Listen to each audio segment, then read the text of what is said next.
Hey guys, welcome to Dad Vibes, where we do all things dad. Alright, so we're back at Lieutenant Dan's house. Haven't been back here in maybe 3-4 weeks, something like that. I do have some footage of when I popped over just to have a chat, see how he's going, what he's doing. Didn't have time to actually record anything apart from footage, so as I talk along with Dan, we'll get that footage up so you can see what the process has been like. And I will present his place what it's looking like now, but we'll go through the process of what he's done so far. Now, the last time that we spoke would have been when he was digging out footings, just trying to polish them off. He just needed to get the mesh in there, get the concrete in there for the footings.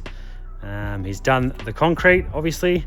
He's done the first layer, or the coarse layer of the bricks around where they sit on top of the footings. Then he's got these concreted back in, obviously after he's put all his base down that goes under the concrete, because you go road base, you could compact that down, then you put your membrane, which is just basically plastic over the road base, then you put your mesh down, then you sit that up, or you chair it up 50 mil or whatever it is. I'm not exactly sure how thick the slab was, but I'll get Dan to rectify, tell us how big that is in the process. So you get your mesh in there. Once that's done, the concrete comes in, get some concrete down, get that all flat. And once that's done, you've got to get your, well, he used Rent-A-Kill for bugs, insects, infestation protection. A liner, it goes along the concrete slab where the frame sits on top of the concrete, so where you've got your outside timber walls, which is your load bearing walls. So let's go find out what issues he's had so far, and I will keep the camera pointed at me until I start talking to him so we don't see the house, and he can tell us what's been happening. How you going, Dan? What's happening, buddy? Cleaning up. I haven't shown people the house yet, so I'm trying to keep it away until we discuss. So as we can see, or as I can see, you've got all your footings done. Everything went to plan? Nope. So what we don't need to know exactly mistakes or anything like that, but in the process of things, using tradesmen, everyone's got their own way of doing things. Yeah. But you always need help because you're not a tradie yourself. So in the process of getting it done, You do rely on other people and their expertise to get it done right. And then, one guy will say, yeah, do it this way. But then the next tradie will come in and say, why the did you do that? Yeah, and they sort of fight against each other. Yeah. So you got that footings done. Footings down. So that was all right in the end, wasn't it? They collapsed a little bit, so we ended up using a bit more concrete, which is no big deal. Because you did put the boards in there, so you didn't have to use so much concrete. Bit of form work, but yeah. Anyway, that's okay. Bit of extra concrete. Nothing split or broke or anything with the plumbing, so that all went in nicely. Found someone to do the bricks. Yep. That went down pretty easily. Yeah, we had the brickie we'd organised. When I called him, as soon as we had the footings and that down, he's like, "Oh, that took longer than expected. You're gonna have to find someone else." Like, yeah. Oh, okay. Talked to a few guys at work. Found another guy come in and do it. And he was really good. Did it within a week for me, so it was handy. And then so after you did the bricks, then you got your slab down. Yep. And that was all a pretty easy process, wasn't it? Yeah, that went pretty smoothly. I think we got some video. Like his Concrete has got some video which I might put up, a bit of advertising for him. I actually did a video of him doing the slab and getting it all prepped to go. It's actually a pretty good video, so if it's on there, it's on there. What we did is we put in that extra layer of brick on the top course, and then we just formed up against that. Yeah. And then we had to take that top layer of bricks off to get the Termi-Mesh damp course in the right position. And it's actually quite stupid because I should have told Dan the process that we did, because it basically did the same thing, but what my chippy did was he put a brick every 5 metres and then he put timber in between that, which the slab would go up to, and then he knocked off those individual bricks, which was only, I don't know, 5 or 6 of them, whereas Dan had already done the whole course all the way around. So then he had to knock all them back off, which is actually pretty good because his missus came out before he got home. I think she knocked them all off for him. She had them all off. I just had to clean the mortar off the next course, and we were good to go. Yeah, and then get that. What do they call that stuff, Dan? The termite mesh. There you go, termite mesh. I was trying to get the words for it.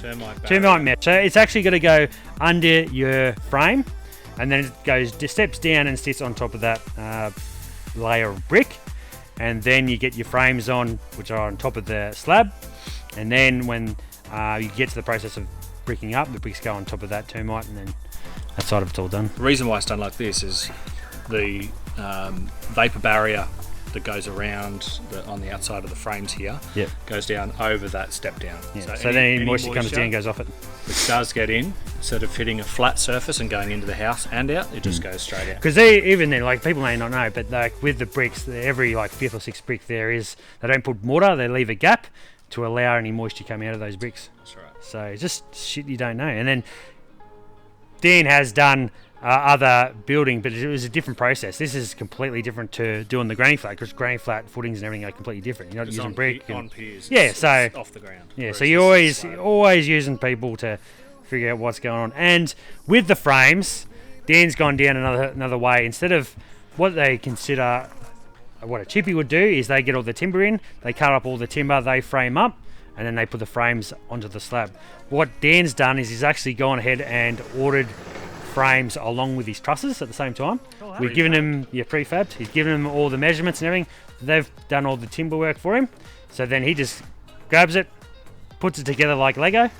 And I think you did that by yourself, didn't you? You have maybe someone else giving you a hand. My wife gave me a hand just to lift the frames into a position, and then I stood them up while she was holding one end, whack a few nails in, and then I'm good to go from there. So it was just basically like Lego putting it all together, so it wasn't too difficult. It'd be interesting to see the price difference between paying the truss guys to put all the timber together and actually have a chippy come in and do it. Because this would probably take at least a week, you reckon? A week or two for a chippy to come in and get it all done? I couldn't tell you.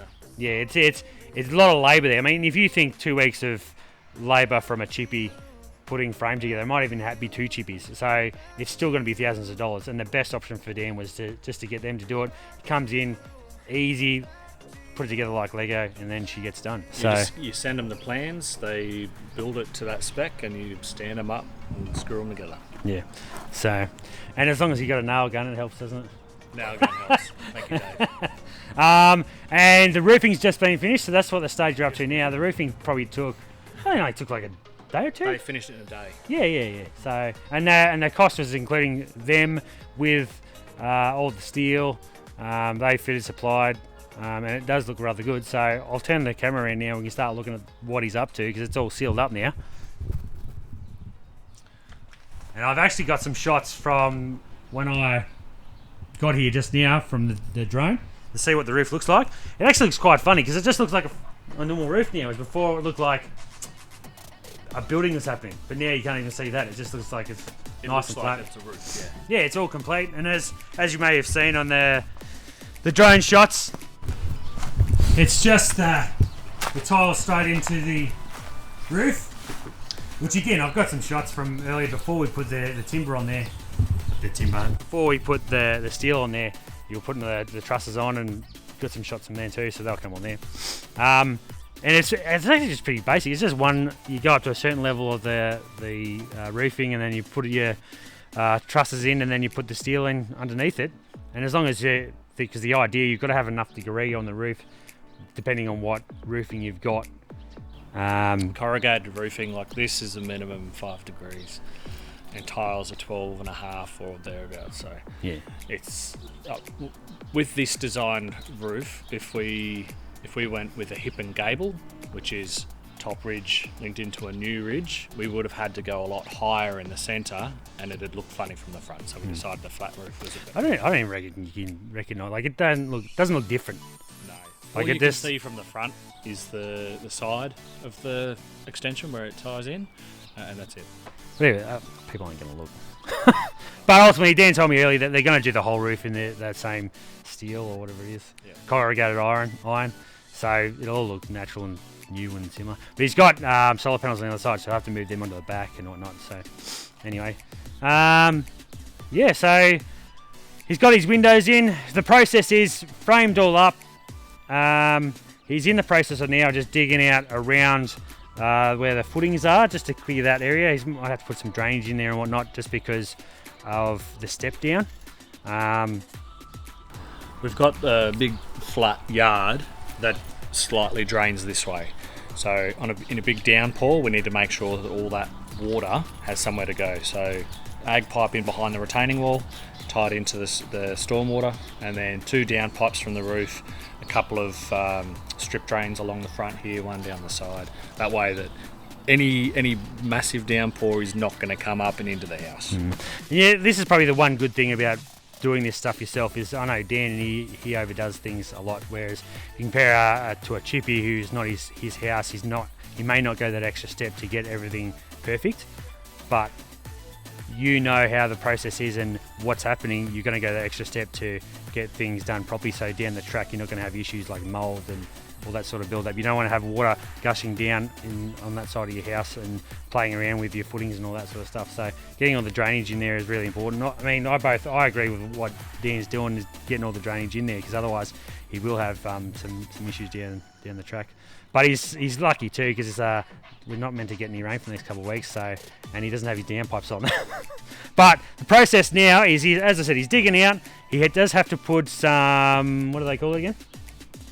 Stuff around on your timber. The vapour barrier. That's it. And it's a specific vapour barrier as well that's required. Well, it's not actually a vapour barrier. It's a vapour permeable membrane. So he likes big words. Stops the water getting through, but it allows any vapour get through. So if you do have a little bit of a build up for whatever reason, a leaking pipe or whatever, it allows it to dry out, and it gives you reduces the risk of any mold build up. And again, it just comes back to the breathing of the house. So you can't just be completely sealed. I don't think it happens here in Australia, and it's particularly in Canberra, because we're very dry.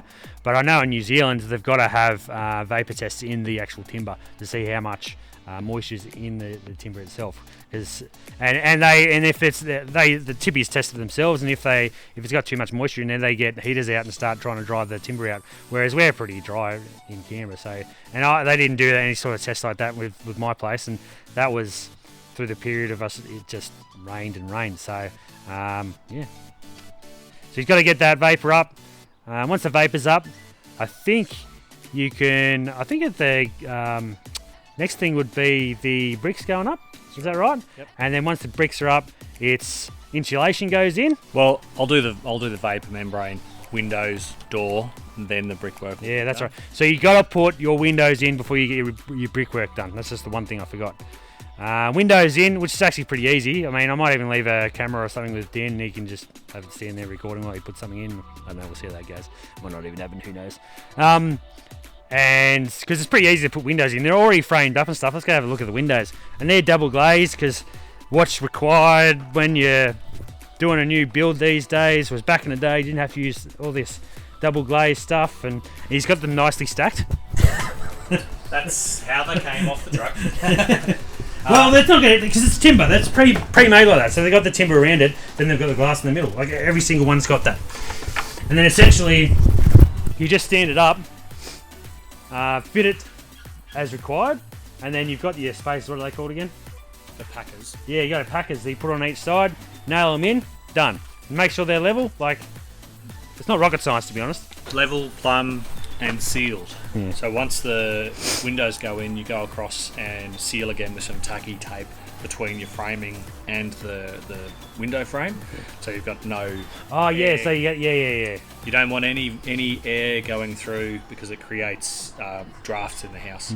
So tape on the outside, and I'll probably do some expanding foam between the frame and the window frames. Yeah. The other thing that I noticed when we were doing our build was the frames got put up, and then if there was going to be like, what's going here? Is there a door going here? So That's going to come out. yeah, so that's and then I was like, he's got them bolted in. So that was trying to get the frames, trusses finished, as well as having a full-time job. Yeah, Getting that finished in a bit over a week. And I was out here late night finishing up, and I just ran a tape and just hit every 600 and completely botched that up. So now these are going to come out. Yeah. And I'll fill the holes with concrete, and take this section will come out, and the window framing will sit directly on top. Yeah, it sits on there and it goes all the way around. Yeah. But you don't know, like, again, this is another thing I was like, I only thought about when I looked at it. I was like, is there a door going here? Because I'm pretty sure that comes out. Yeah. But again, we don't know. So, but it's not going to be a problem. Like, No. like you'd rather have too many bolts in there than not enough. So, and again, like when I built the stud wall for the kitchen, Chippy came over, he looked at it and said, well, that's not going anywhere. I'm like, well, I just built it how I thought it would be good for. Because when I took walls out of that, the walls weren't even onto the trusses. They were just onto the battens for the the sheeting. I was like, that's just ridiculous. So you do have brackets for your walls that go the same direction as your trusses, yeah. but not the other ones. So these L-shaped brackets, which will go up shortly, they'll go with the walls that are in line with the trusses, Yeah. to stop them from moving side to side. Oh, Right? yeah. These walls don't get the brackets. Yeah. Did they just sit there like that? They'll just sit there. So So essentially, We- what's holding this wall up is this one. yes, so you brace these ones and the smaller ones that go between them. Reason being is the expansion and contraction of the timber. Yeah. You'll get cracks in your gyp rock here, where your cornice Yeah, is. yeah, yeah. Whereas if you, the ones that go this way, they move in the same rate. New building code for your roof cavities these days.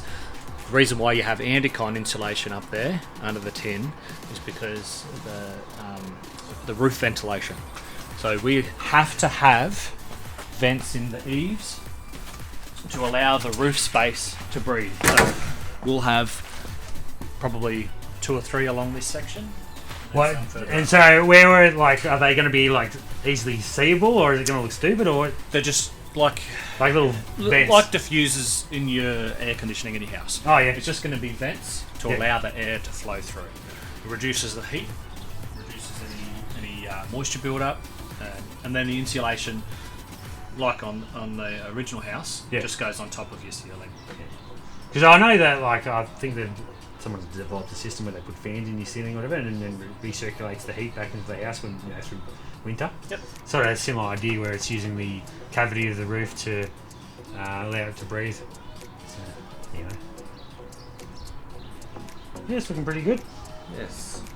And then once all the bricks up and Dan's done that side of it, he gets another inspection from the certifiers to make sure everything's all sweet, which is called a frame inspection.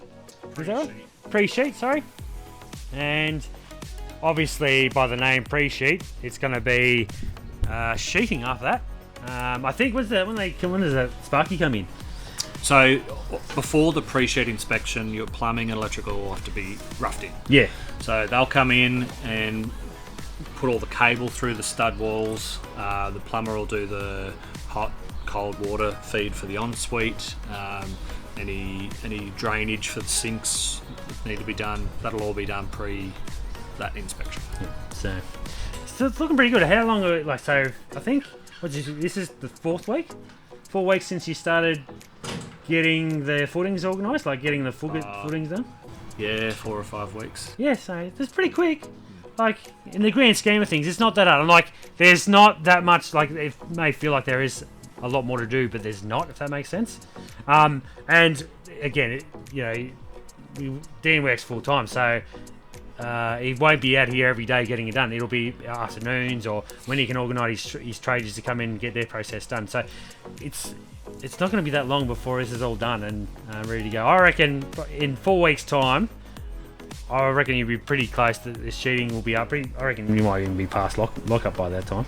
Well, lock up is to brickwork and doors. That's lock up. Well, there after that, then. So that's when you start working on your interior stuff. The good thing about having it to lock up, especially as we're coming into winter in Canberra, I don't have any risk of the cold creeping into the house. Everything's going to be sealed up, dry, and I can put a few temporary lights up to like work lights, so I can actually get in and work until 8 or 9 o'clock. Yeah, it's the same as what I did with the house. As soon as we could lock it up, and it was sealed from the outside, you could put lights and stuff in there and work even if it was raining or not, because it wouldn't get water in there. So. Whereas all the exterior stuff, your framing and trusses and roofing, coming into winter, there's just not enough time. Yeah, it's weather dependent, and also because the sun goes down at 5 and gets up at 6, so you lose daytime to get stuff done. Whereas if you're doing it through summer, you can come home, you get things done, there's plenty of light. Whereas now you get home, it's just too hard to, like, it's unsafe to go on a roof if you needed to, so you can't do it after work, you have to wait until the weekend. So that's right. Yeah, and we're actually lucky because the winter at the moment's been quite warm. It hasn't been freezing at night, so lucky in that instance as well. It's looking pretty good. Getting exciting, isn't it? Yeah. It's been a couple of big days. Once I'm at lock up, I think I might take a couple of days off and just go away and go for a fish or something. Relax, recoup, recover. Just have some me time. Yeah, go fishing. I'm going to take the father-in-law for a fish. Yeah, sweet as. All right, I think we'll leave it there. Till next time. A couple of things to mention. Obviously, there's more. I have to spruik it. The Skyview windows that have done all the work for us, absolutely fantastic to deal with.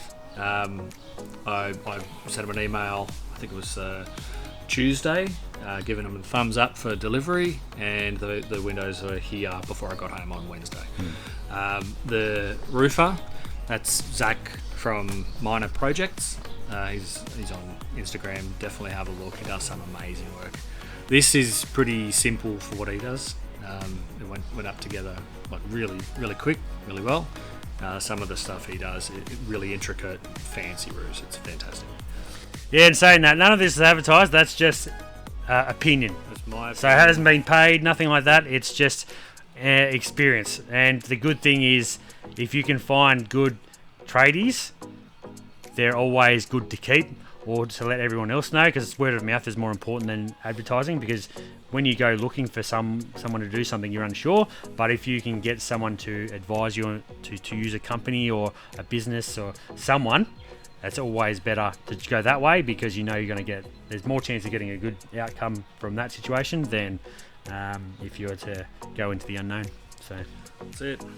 Anyway, that's about it. It's time to keep working. Snuggle. Oh, God. You're a sick You're a sick. Right, see you guys.